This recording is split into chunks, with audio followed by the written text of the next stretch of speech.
Hello दोस्तों, मैं हूं अरविंद कुमार और आप देख रहे हैं टीचर्स परीक्षा। दोस्तों, आज के करंट अफेयर्स के 20 क्वेश्चन इस प्रकार हैं और यह वीडियो डेली सुबह 6 बजे आती है। देर होने की वजह से अभी आ रही है। तो चलिए शुरू करते हैं। पहला क्वेश्चन है इसका, हाल ही में किस देश ने दुनिया की सबसे तेज hi tech speed CR450 prototype launch किया है? दोस्तों, इसका करेक्ट आंसर हो जाएगा बी, चीन। चीन ने high speed train CR450 prototype launch किया था। करंट अफेयर में इस प्रकार है क्वेश्चन। प्रश्न संख्या 2 है, डेनमार्क स्ट्रेट कैटरैक्ट जो खबरों में था, ग्रीनलैंड और किस देश के बीच में स्थित है? यानी कि ग्रीनलैंड और किस देश के बीच में स्थित है? तो इसका करेक्ट आंसर हो जाएगा बी, आइसलैंड। प्रश्न संख्या 3 है, भारत के चुनाव आयोग के हालिया आंकड़ों के अनुसार 2024 में किस राज्य केंद्र शासित प्रदेश में महिला मतदाताओं का प्रतिशत सबसे अधिक है? यानी कि सबसे पीक पॉइंट पे गया था। तो इसका करेक्ट आंसर हो जाएगा सी, पुडुचेरी। आगे बढ़ते हैं। प्रश्न संख्या 4 है, भारत का पहला ग्लास ब्रिज का उद्घाटन कहाँ किया गया है? ये बहुत हाईलाइटेड है और करंट अफेयर में इसको मैंने रखा है। आप देखेंगे इसका सी करेक्ट आंसर हो जाएगा, कन्याकुमारी तमिलनाडु में पहला ग्लास ब्रिज का उद्घाटन हुआ है भारत में। आगे बढ़ते हैं। प्रश्न संख्या 5 है, उत्तराखंड सरकार ने किस स्थान पर महाभारत वाटिका विकसित की है? यानी कि महाभारत वाटिका यानी महाभारत से संबंधित उसमें कुछ चीजें होंगी, उसका थीम है ये। तो दोस्तों, इसका करेक्ट आंसर हो जाएगा सी, हल्द्वानी में। अगला प्रश्न है, हाल ही में वाव थराद को किस राज्य के नए जिले के रूप में मंजूरी दी गई है? नाम याद रखिएगा, वाव थराद। तो उसमें यह एक जिले के रूप में मंजूरी दी गई, यानी एक जिले का नाम हो जाएगा ये। अब इसका करेक्ट आंसर हो जाएगा बी, गुजरात।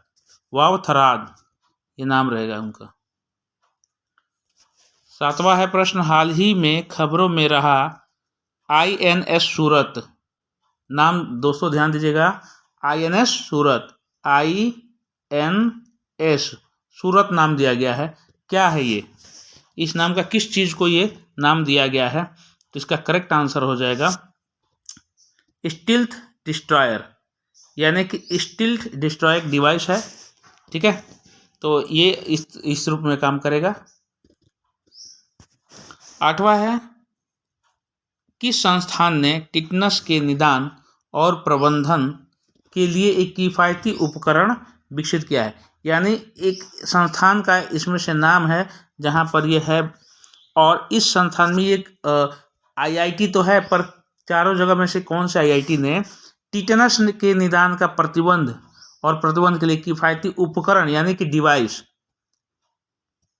डिवाइस को इन लोगों ने बनाया है और बहुत ही हाईलाइटेड है, और ये टिटनस के निदान के लिए बहुत ही उपयुक्त रहेगा। तो इसका करेक्ट आंसर हो जाएगा IIT बॉम्बे ने ये जनरेट किया है, विकसित किया है।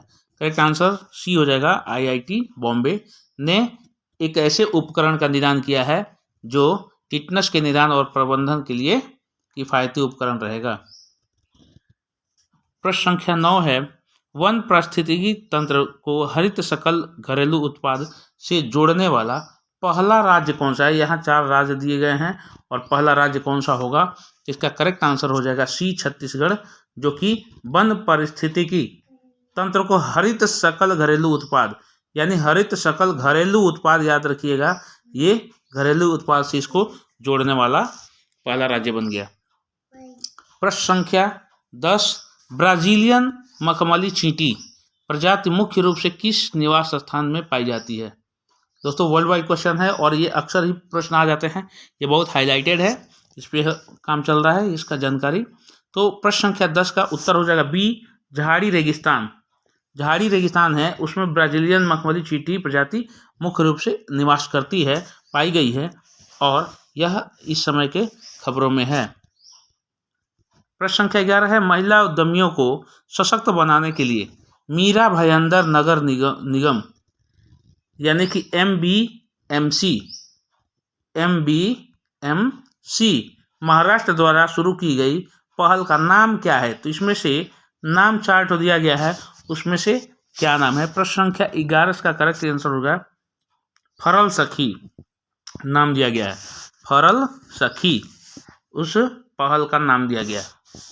चलिए, और ये भी पूछ सकता है कि यह जो है कहाँ बना था? तो महाराष्ट्र में है, और किस नाम से? तो किस नगर निगम से? तो मीरा भाईंदर नगर निगम, महाराष्ट्र में। प्रश्न संख्या 12 है, किस राज्य ने लड़की बहन योजना शुरू की है?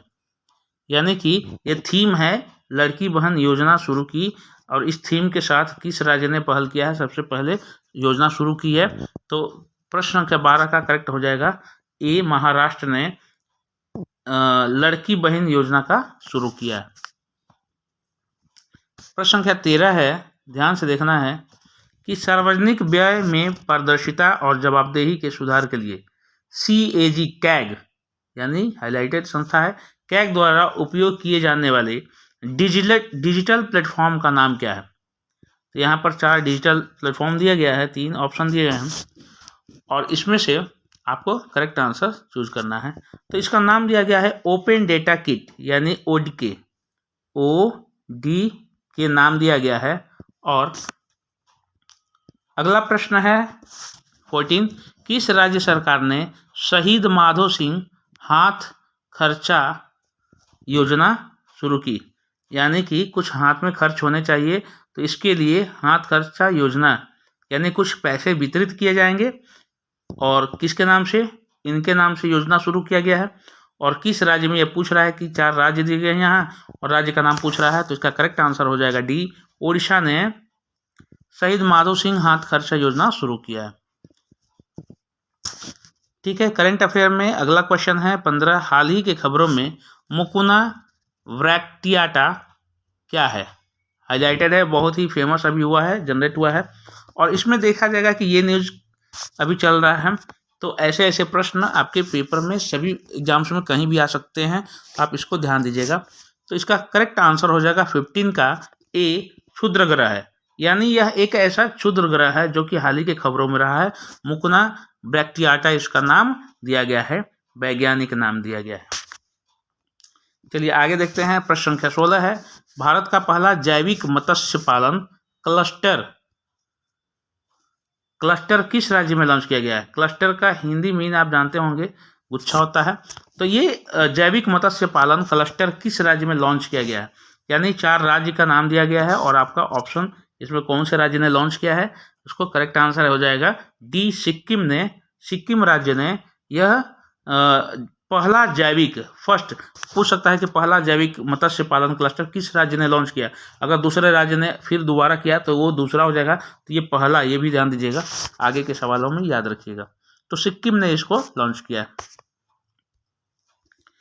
प्रश्न संख्या 17 है, किस दिन को विश्व युद्ध अनाथ दिवस यानी कि विश्व युद्ध अनाथ दिवस के रूप में मनाया जाता है? प्रश्न संख्या 17 का करेक्ट आंसर हो जाएगा बी, 6 जनवरी को विश्व युद्ध अनाथ दिवस, यानी कि विश्व युद्ध में मारे गए जो लोग हैं, तो उनके परिवार के जो सदस्य हैं अनाथ हो गए हैं, तो उसके दिवस के रूप में यह बनाया गया है। और हर देश कोशिश करता है कि उन अनाथों को कुछ आश्रय रूप से, कुछ अनुदान रूप से दे। तो ये इसके लिए इन लोगों ने, यानी कि पूरे 6 जनवरी को पूरे विश्व भर में मनाया जाता है। तो ये दिन हाईलाइटेड है और पेपर में आ सकता है, तो इसको कमेंट आप जरूर करते रहें कि कैसा है ये वीडियो आपको चल रहा है जो। 18 प्रश्न संख्या है कि 74वीं सीनियर राष्ट्रीय बास्केटबॉल चैंपियनशिप का मेजबान देश कौन सा है, कौन सा राज्य है? तो यानी कि अभी पूछ सकता है कि राष्ट्रीय बास्केटबॉल चैंपियनशिप कौन सा वाला है, तो ये 74 वाला है। और उसके बाद मेजबान देश कौन सा राज्य है, यानी अतिथियों का स्वागत करने के लिए, यानी मेजबान होता है जो उसको प्रोड्यूस कर रहा है। तो अभी संचालन जो कर रहे हैं वो राज्य ये हैं। 18 का उत्तर हो जाएगा ए, गुजरात। यह जो है गुजरात में संचालन होने वाला है। चलिए प्रश्न संख्या 19 देखते हैं। Net zero banking alliance, highlighted खबर है, और ये जीके न्यूज बन रहा है कि नेट जीरो बैंकिंग अलायंस किस संगठन द्वारा आयोजित किया गया है। संगठन का नाम आपको बताना है, तो इसका करेक्ट आंसर हो जाएगा बी, संयुक्त राष्ट्र पर्यावरण कार्यक्रम, यानी कि UNEP, यानी कि यूनियन नेशनल इन्वायरमेंट प्रोग्राम। देखिएगा इसका फुल फॉर्म, हमेशा ही प्रश्न को घुमाकर दे सकता है। दोस्तों ये आपको वीडियो कैसी लगी आप बताएं, और अगर पहली बार है तो सब्सक्राइब जरूर करें। और अंतिम प्रश्न है जीके करंट अफेयर का कि सशस्त्र बल न्यायाधिकरण AFT किस मंत्रालय के अधीन कार्य करता है। तो AFT के बारे में क्वेश्चन आएगा, तो यह किस मंत्रालय के अधीन करता है, मंत्रालय का नाम बताना है। पहला ऑप्शन है गृह मंत्रालय, बी है रक्षा मंत्रालय, सी है पर्यटन मंत्रालय और डी है संस्कृति मंत्रालय। तो इसका करेक्ट आंसर हो जाएगा बी, रक्षा मंत्रालय। रक्षा मंत्रालय द्वारा यह उसके संचालित किया जाता है, यानी उसके अधीन कार्य करता है AFT, सशस्त्र बल न्यायाधिकरण। तो दोस्तों आज के करंट अफेयर के 20 क्वेश्चन इस प्रकार हो गए, और उम्मीद है कि आप इसको हमेशा ही देखेंगे। दोस्तों डेली ही 6 बजे सुबह में ये वीडियो आती है करंट अफेयर की। आप चैनल से जुड़ जाएं और अधिक से अधिक इसको शेयर करें और सब्सक्राइब बिल्कुल कर लें, बेल आइकन जरूर दबा लें। तब तक के लिए जय हिंद, मिलते हैं अगले वीडियो में। धन्यवाद।